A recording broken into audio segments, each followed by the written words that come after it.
algoritma.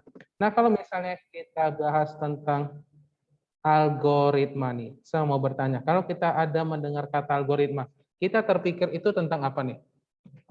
Ayo, matematika kah atau bagaimana? Matematika ya. Kalau kita ada mendengar kata algoritma. Nah, kita pada bab ini kita akan bahas tentang yang namanya algoritma dan pemrograman. Kita akan bahas pengertiannya, bahasa pemrograman, dan cara penulisannya. Oke. Di minggu lalu saya sudah sempat bahas. Di minggu lalu cuma hadir sekitar 12 siswa-siswi. Minggu lalu vaksin kedua ya, benar ya? Minggu lalu vaksin kedua, dari yang hadir saat ini ada 5 orang. Ada mengikuti yang minggu lalu tidak? Semuanya di sini vaksin semua ya? Oke. Nah, ini kita masuk ya. Ada masuk juga minggu lalu. Oke. Nah, kita lanjut masuk ke topik. Oh ya, saya cuma mau bilang nih.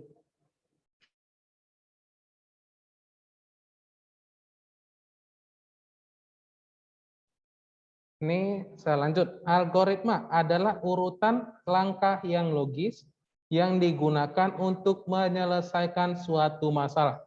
Singkatnya, sebuah masalah harus diselesaikan dengan beberapa langkah yang logis. Nah, berarti kalau misalnya kita mengetahui, jika misalnya ada pembelajaran, ada soal matematika, ada soalnya, logika tidak jika misalnya langsung keluar jawabannya tanpa ada caranya. Gimana? Logika tidak. Kita tanpa mengerjakan langsung tahu jawabannya. Ayo, tidak ya? Berarti harus ada urutannya yang tepat. Nah, saya mau bertanya, untuk anak bayi, apakah langsung bisa mulai berlari atau mulai dari mana dulu? Ayo, kita membahas algoritma adalah urutan langkah yang logis digunakan untuk menyelesaikan suatu masalah. Nah, jika kita mulai dengan dari anak bayi itu tidak mungkin langsung berlari. Sebelum berlari, anak bayi ngapain? Oke, dari merangkak. Setelah merangkak ngapain? Gimana? Ayo, coba langsung kuatin aja suaranya nih. Yang dari yang online juga boleh. Gimana? Habis merangkak ngapain? Belajar berdiri dulu. Setelah berdiri, berjalan. Benar ya? Setelah berjalan, baru berlari. Nah, itu adalah urutan yang tepat. Merangkak, berdiri, berjalan, berlari. Nah, jadi kita harus menyelesaikan suatu masalah secara logis. Oke.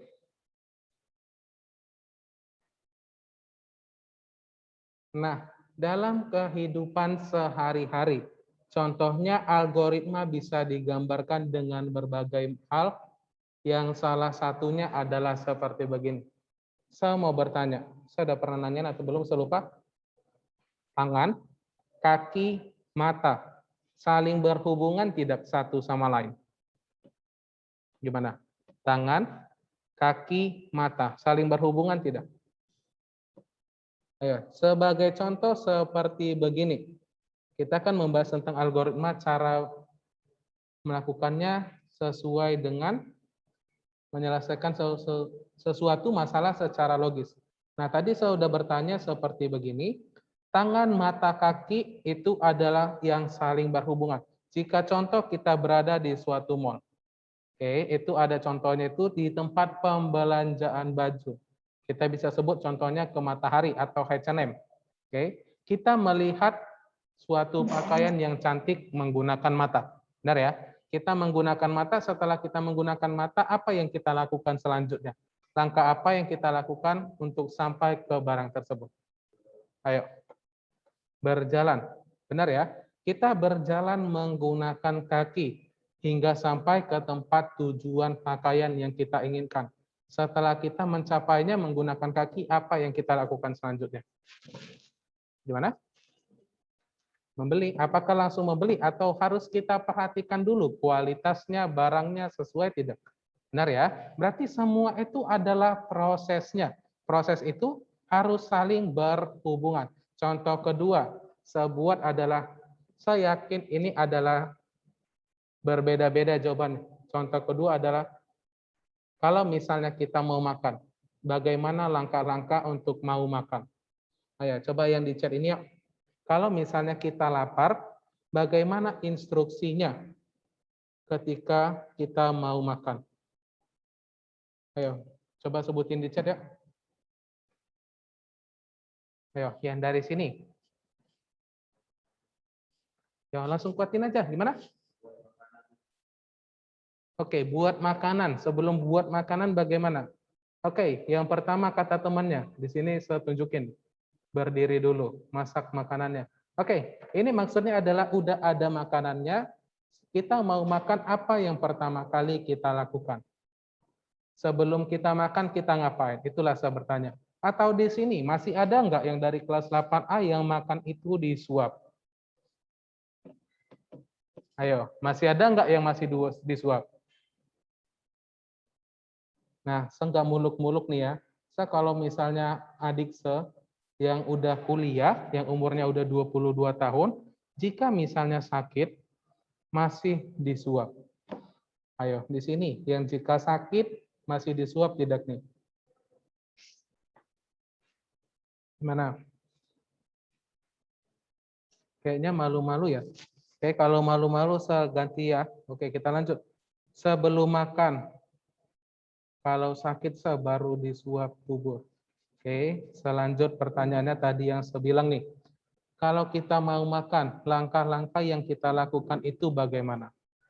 Ayo, kita langkah-langkah makan, apakah langsung makan atau ngambil piring dulu atau bagaimana? Ayo, saya kasih soal algoritma yang gampang adalah seperti begitu. Berdiri dulu, setelah berdiri kita ngapain? Oke, setelah berdiri ambil piring. Ambil piring dan sendok. Nah, setelah ambil piring dan sendok, kita ngapain lagi nih, Marco? Oke, setelah ngambil nasi? Oke, ambil nasi, kemudian ambil lauk. Setelah ambil lauk, duduk. Setelah duduk, berdoa. Nah, benar ya, setelah duduk, berdoa dulu baru makan. Oke. Nah, di sini kita di Indonesia ini serasa wajib menggunakan yang namanya ada satu agama. Benar ya? Tidak diperbolehkan di Indonesia tidak ada agama. Jadi kalau misalnya kita sebelum makan harus berdoa terlebih dahulu. Saya ngajar di kelas 7 mengajarkan seperti begini juga. Langkah-langkah ketika mengambil nasi. Banyak banget yang menjawab itu adalah berdiri, ngambil nasi, dan langsung makan. Nah, kita tahu kalau misalnya kita ambil nasi dan langsung makan berarti tidak ada lauk atau tidak mesti memakai sendok dan lain sebagainya. Kalau misalnya saya bertanya satu orang, mungkin dia tidak memakai yang namanya sendok. Ada yang memakai langsung pakai tangan. Benar ya? Nah, itu adalah algoritma kehidupan. Ya, selanjut contohnya adalah ini. Memasak air. Oke, memasak air. Siapkan panci yang sesuai. Masukkan air ke dalam panci tersebut, tutup panci, letakkan panci pada kompor, hidupkan kompor dengan nyala api sedang. Apabila air mendidih, matikan kompor, angkat panci dari kompor. Nah, ini termasuk algoritma tidak? Sesuai tidak? Sesuai ya, deretan langkah tersebut merupakan algoritma dari aktivitas memasak air. Karena urutan yang jelas, langkah di atas dianggap proses yang logis. Nah, ini dari tadi kita membahas tentang kehidupan, mulai dari bayi yang berjalan, masak air, dan mengambil nasi. Nah, kita lanjut ke bagian teknologi. Di minggu lalu yang udah masuk, saya pernah berkata seperti begini. Kita bahas tentang urutan langkah yang logis. Sini ada nggak yang tidak mengenal Bitcoin atau saham? Pernah dengar tidak? Gimana? Ada? Bitcoin atau saham? Nah, tahu ya? Oke. Nah, kalau misalnya kita bahas Bitcoin, Bitcoin itu bagaimana sih? Nah, Bitcoin itu adalah mata uang digital. Mata uang digital yang bisa dipergunakan untuk jual beli, tapi lebih dalam jangka waktu panjang. Nah, pada tahun 2011, Saya lupa 2011 atau 2010, bayangin. Harganya itu adalah cuma 1 juta. Oke, 1 juta. Sekarang di 2021. Dalam waktu 20 tahun, ada yang tahu tidak harga Bitcoin sekarang itu berapa?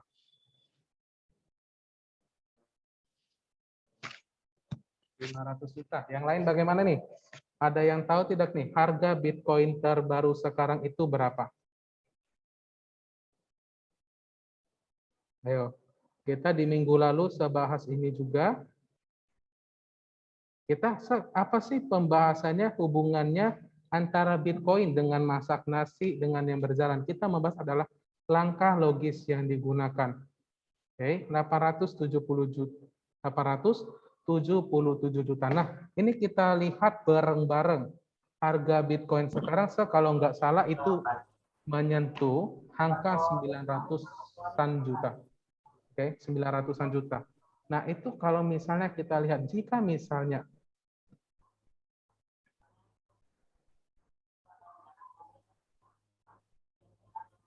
ini lelet ya.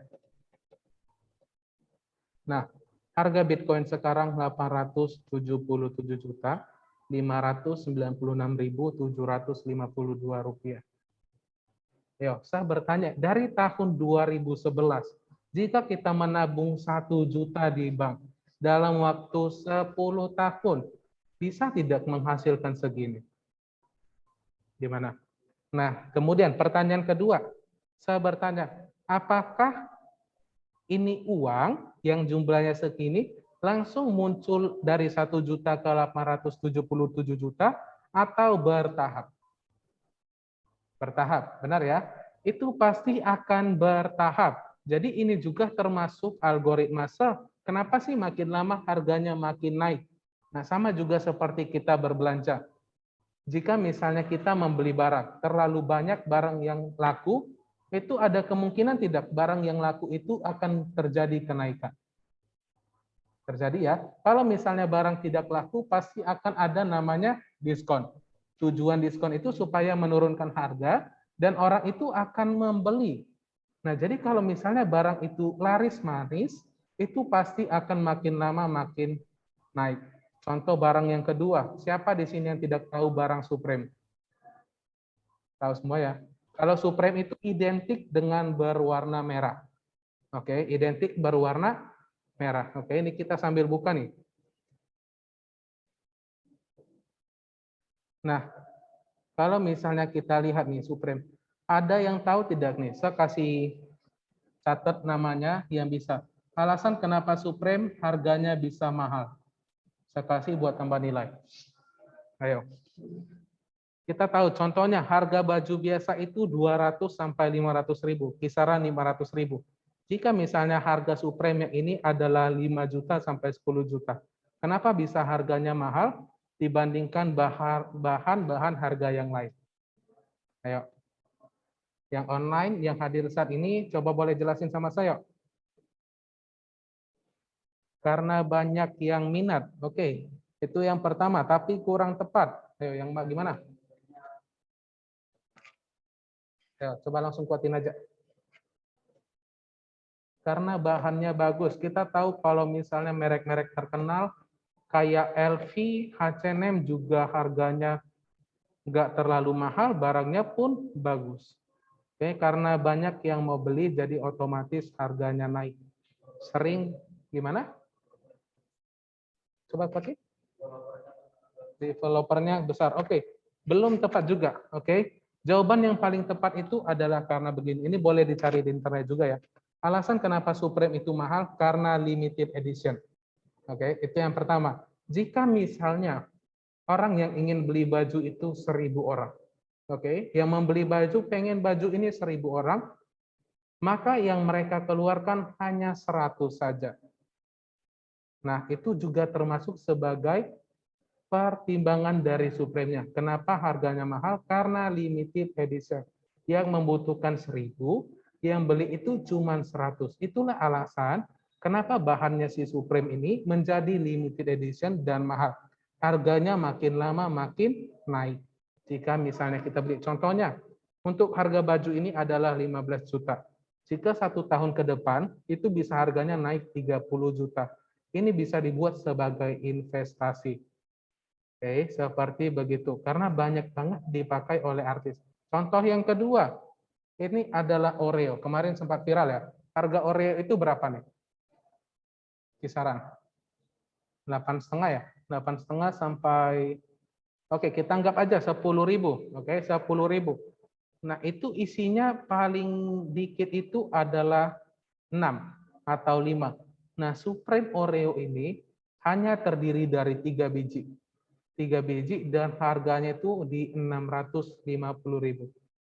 Oke, kenapa orang pengen banget beli ini? Padahal makanan supaya gengsinya tinggi.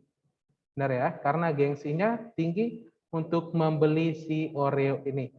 Nah, jadi itulah algoritma salah satunya. Seperti tadi kita bahas tentang langkah logis yang digunakan untuk menyelesaikan masalah.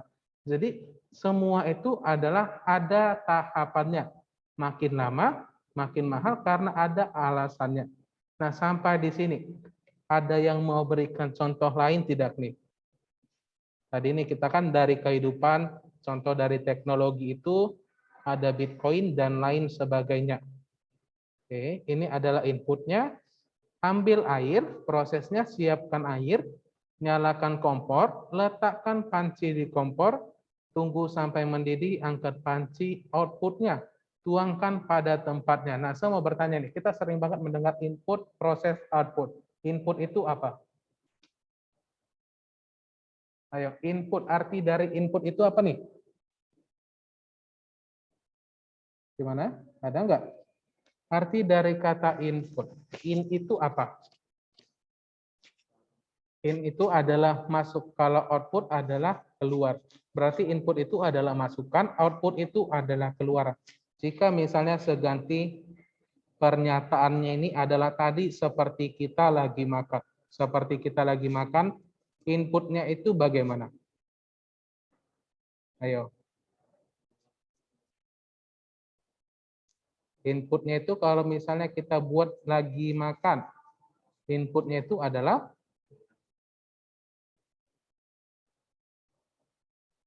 ya, inputnya itu adalah kita samain aja adalah ambil air mentah. Berarti kita ambil piring dan sendok. Itu adalah inputnya. Input itu adalah masukan. Kita tidak mungkin makan nasi tanpa ada wadah. Benar ya? Kita tidak mungkin makan jika tidak ada wadah. Nah, prosesnya itu adalah setelah kita siapkan, kita menuangkan nasi, kemudian kita masukkan lauk dan lain sebagainya. Outputnya itu adalah tuangkan pada tempatnya. Berarti kita setelah kita menyiapkan semuanya, kita lalu makan menggunakan mulut. Oke, nah seperti begitu adalah input, proses, output. Atau contohnya inputnya itu adalah kita makan. Inputnya itu kita masukin ke dalam mulut, prosesnya itu akan dipisahkan oleh si perut, mana yang vitamin, mana yang bagian selanjutnya. Outputnya itu adalah keluaran. Kita tahu setelah kita makan itu ngapain. Oke. Nah, itu adalah contohnya. Nah, sampai di sini ada yang mau ditanyain tidak? Dari bagian algoritma ini.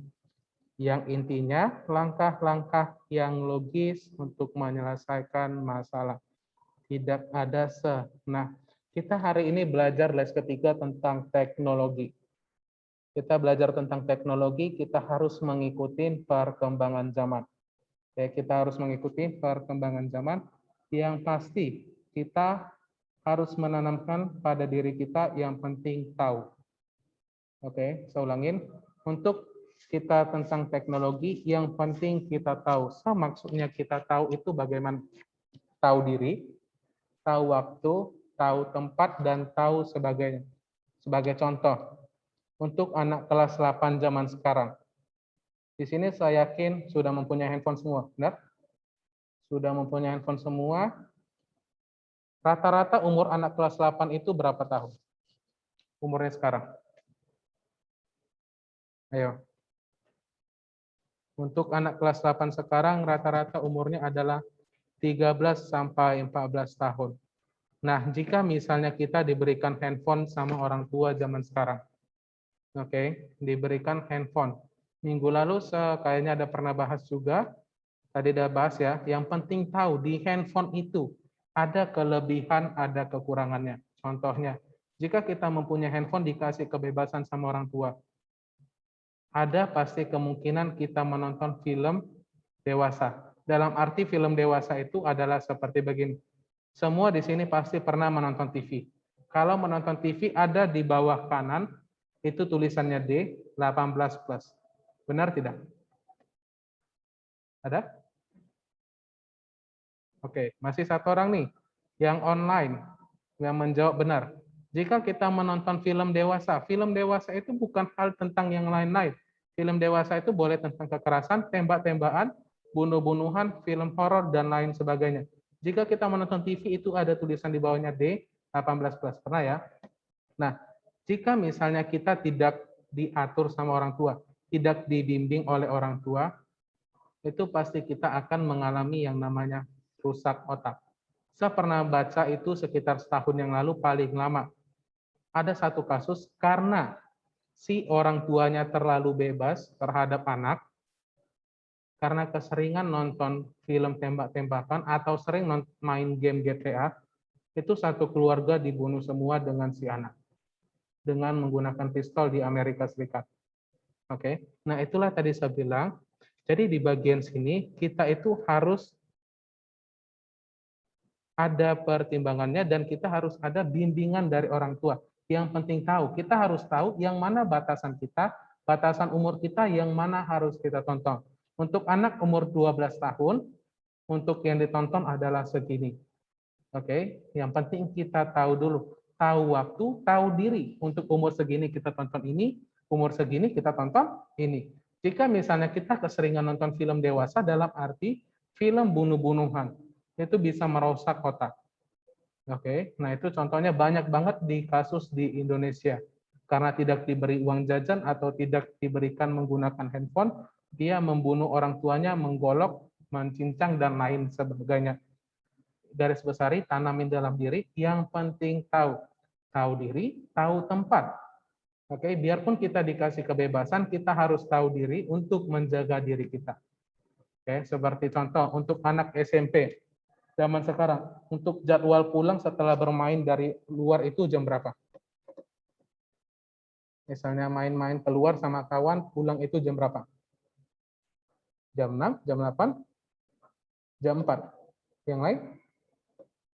Atau gimana nih? Jam 9 jam 5. Nah, seaja yang udah besar, udah kerja seperti begini, saya itu kalau misalnya keluar, dari jam 6 sore itu orang papa mama itu udah nge-WA, udah telepon. Oke, udah telepon. Nah, alasannya itu yang pertama karena sekarang itu lagi COVID. Nah, saya selalu menanamkan dalam diri saya yang penting tahu. Yang penting saya udah pernah main, udah tahu tempat main itu, udah pernah ikut. Yang penting kita udah tahu kita boleh pulang ke rumah. Nah, pernah nggak kalau misalnya kita pergi ke suatu tempat sama teman, kita merasa kurang cocok dengan tempat itu? Atau contohnya kita pergi ke suatu kafe, harganya itu biasanya itu hanya 10 ribuan. Tetapi karena kita pergi ke kafe itu harganya bisa sampai 30 sampai 50 ribu. Oke. Nah, kalau misalnya seperti pasti bilangnya seperti begini. Yang penting udah pernah ke sini, yang penting udah tahu, jadi tidak pernah merasa bingung. Yang penting udah tahu. Jadi kalau misalnya diajak ke tempat itu lagi sama kawan, kita boleh bilang tidak usah lagi karena kita udah tahu tempatnya dan lain sebagainya. Oke. Nah, itu adalah contohnya. Kemudian kita lanjut pertimbangan dalam algoritma. Nah, algoritma disusun secara logis dan sistematis.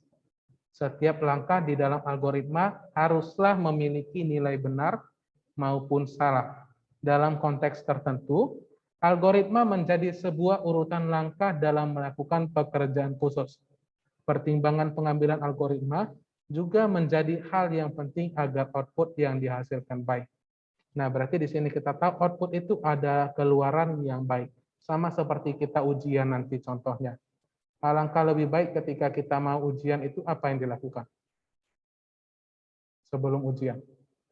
Belajar. Itu adalah sebelum COVID. Setelah COVID ini mungkin yang hadir saat ini untuk ujian nanti mungkin masih bisa buka handphone, buka internet, buka buku, dan lain sebagainya. Nah, jadi untuk pertimbangan pengambilan algoritma menjadi hal yang penting. Jika misalnya sebelum COVID, kita tidak belajar dan kita menyontek. Jika kita menyontek, ketahuan guru. Output yang dihasilkan itu bagaimana jika kita ketahuan menyontek? Nilainya jelek atau nilainya tidak diterima. Nah, jadi kita dimanapun kita diberikan Tuhan itu otak untuk mengambilkan pertimbangan, pengambilan algoritma menjadi hal yang penting agar output yang dihasilkan itu baik. Seperti contohnya juga bermain game. Kita tahu kalau bermain game itu lebih enaknya itu bermain bareng tim, bukan solo. Biasa disebut juga sebagai solo player. Nah, di dalam permainan itu pun juga ada bagian-bagiannya. Contohnya di bagian Mobile Legends ada tank, assassin, dan lain sebagainya. Nah, di situ juga perlu pertimbangan. Untuk hero ini, apa sih yang harus dilakukan untuk bisa mengcounternya? Seperti begitulah contohnya. Nah, anak main game juga ya, saya sering banget ikutin yang namanya turnamen untuk Mobile Legends, Free Fire, dan lain sebagainya ya. Oke, ini kita lanjut. Nah, pertama yaitu benar tidaknya algoritma. Oke, hal ini memiliki arti, yaitu algoritma nantinya dapat memberikan output yang diinginkan dan beragam masukan yang sudah ada. Artinya, hal ini memiliki arti, yaitu algoritma nantinya dapat memberikan output yang diinginkan dari beragam masukan. Jadi sebelum ada keluaran, kita harus pikirin, kalau misalnya saya melakukan ini, apa yang akan terjadi? Kalau saya melakukan ini, apa yang akan terjadi? Kalau di film-film itu contohnya, di sebelah kanan ada malaikat, sebelah kiri ada iblis. Siapa yang sering menonton film itu, mau di komedi dan lain sebagainya, itu ada. Siapa yang pernah lihat? Kalau misalnya kita berpikir, kalau misalnya dipikirkan malaikat, aduh, jangan menyontek. Kalau menyontek itu dosa. Kalau yang di iblis ini berkata, udah nyontek aja, ngapain belajar untuk mendapatkan nilai 100. Tinggal buka buku, tinggal buka internet, langsung keluar jawabannya. Nah, jadi kita harus pikirkan secara matang-matang algoritmanya. Nantinya memberikan hasil yang bagaimana dari masukan yang sudah ada. Contohnya yang kedua, kita punya uang 500.000. Pasti banyak banget keinginan yang kita butuhkan. Jadi kita harus pilih-pilih mana yang paling butuh, yang mana tidak. Jika kita habiskan, kita tahu outputnya itu adalah uang kita akan habis. Oke. Karena itu dari langkah awal, algoritma haruslah memiliki kebenaran. Hal ini mengingat sebagus apapun algoritma yang dibuat, apabila hal tersebut memberikan output yang salah, maka algoritma tersebut tidak baik. Nah, dari sini kita bisa mengetahui kalau ini adalah intinya dari yang saya bilang dari tadi. Kita harus berpikir secara matang, atau sering kata orang tua itu adalah berpikir 2 kali. Tujuannya supaya outputnya itu tidak salah dan algoritmanya itu tidak baik.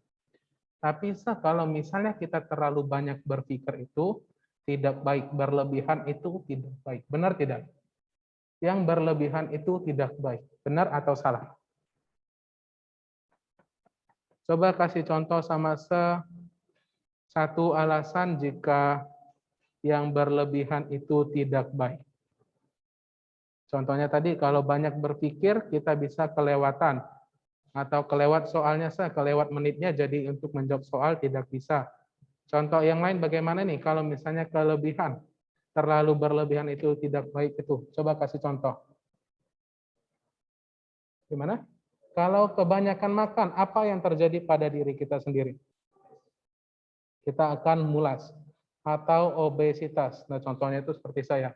Saya ini sekarang karena berhenti gym, jadi naik banget badannya. Dari 70-an ke 90-an. Itu karena pemberhentian, tidak pernah olahraga lagi. Oke, contoh kedua. Serasa menurut pribadi saya, yang berlebihan itu ada satu hal yang baik. Oke. Jika berlebihan itu dari tadi kita bilang itu baik. Tidak baik, saya ulangin. Kalau yang berlebihan itu tidak baik. Tapi ada satu hal yang menurut Se berlebihan itu baik. Coba buat di chat, kasih tahu sama Se apa itu berlebihan yang baik. Yang bisa Se kasih tambah nilai nih. Oke. Wait ya.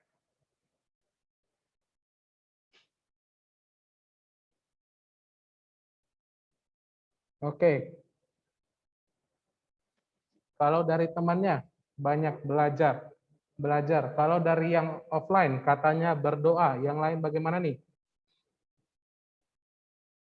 Berlebihan itu tidak baik kecuali satu hal. Kalau menurut dari teman-temannya belajar. Saya mau balikin, kalau kita belajar banyak belajar, baik tidak? Jika kebanyakan orang, jika banyak belajar itu bisa menyebabkan pusing, pening. Benar? Kalau kita banyak berdoa, meminta kepada Tuhan, Tuhan aku pingin ini. Jika kita tidak bisa sambil melakukannya, itu berjalan tidak? Jika kita hanya berdoa. Gimana? Tidak. Nah, menurut saya, yang berlebihan itu baik adalah uang. Ada yang setuju nggak? Gimana? Ada yang setuju nggak kalau berlebihan uang itu baik? Coba sebutin satu hal yang berlebihan banyak uang itu baik. Contoh orangnya siapa yang nggak kenal Indra Kesuma? Atau Indra Kents? Yang berasal dari orang Medan, yang punya Instagram atau Facebook dan lain sebagainya sosial media pasti kenal. Nah, kita melihat dari apa yang dititipkan oleh Yang Maha Kuasa. Apakah dia hanya berdoa atau harus sambil bertindak? Harus sambil bertindak juga ya. Nah, itu juga yang menurut saya yang paling baik berlebihan itu adalah uang. Kita tahu apapun yang dia beli itu pasti bisa. Apalagi kemarin sempat viral yang namanya dia beli Tesla jam 3 pagi. Itu yang pertama. Yang kedua, siapa di sini yang nggak kenal Rafathar? Semua kenal ya? Rafathar itu semua pasti kenal. Nah, kalau si Rafathar ini juga sama, apapun pasti bisa dibelinya. Contohnya, kemarin sempat viral juga, dia pergi menggunakan pesawat jet pribadi, handphonenya iPhone 13 Pro Max, dan lain sebagainya. Nah, tetapi dalam apapun itu, berlebihan itu memang tidak baik. Satu hal itu adalah uang. Tapi tergantung orangnya. Jika kita punya banyak uang, pasti akan mengalami yang namanya harga diri naik. Contohnya, jika biasanya kita makan di angkringan, pinggir jalan, kita malah pergi ke mall. Yang kedua, kita anggap rendah diri, kita anggap orang lain rendah. Sebagai contoh, aku punya duit, kawanku nggak punya duit, aku nggak mau berkawan sama dia.